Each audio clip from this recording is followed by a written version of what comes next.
comments nyingi za mashabiki kwenye mitandao ni kuhusiana na ndoa ya Hamisa, kwamba Hamisa na Aziz Ki hawajao kwenye mahusiano kwa muda mrefu, kwamba labda pengine hawafahamiani kivile na nini. Na wewe pia ndoa yako I'm not so sure kama ilikuwa na muda mrefu, labda tumekaa kwenye mahusiano miaka hata miwili mitatu.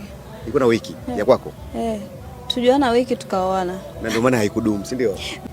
Sawa, Ruthaina ni mtu ambaye pia tayari alishakuaga kwenye ndoa. Hamisa hii ndoa yake ya kwanza ambayo sasa hivi anaenda kuingia kwenye ndoa. Wewe uliingia ukatoka, labda experience kumshauri anaingia kwenye ndoa kama mwanamke mwenzio, ungependa kumwambia nini siku leo? Mpaka yeye ameamua kuolewa, mimi namwombea kila la kheri, au wanaomwombea husda shari ziwarudie wao mara elfu.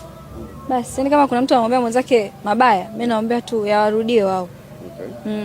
Maana wale tunaomba tuombe Mungu awasamehe, ila mimi naombea tu Mungu yawarudie wao. Kwa nini muombe mtoto wa watu mabaya?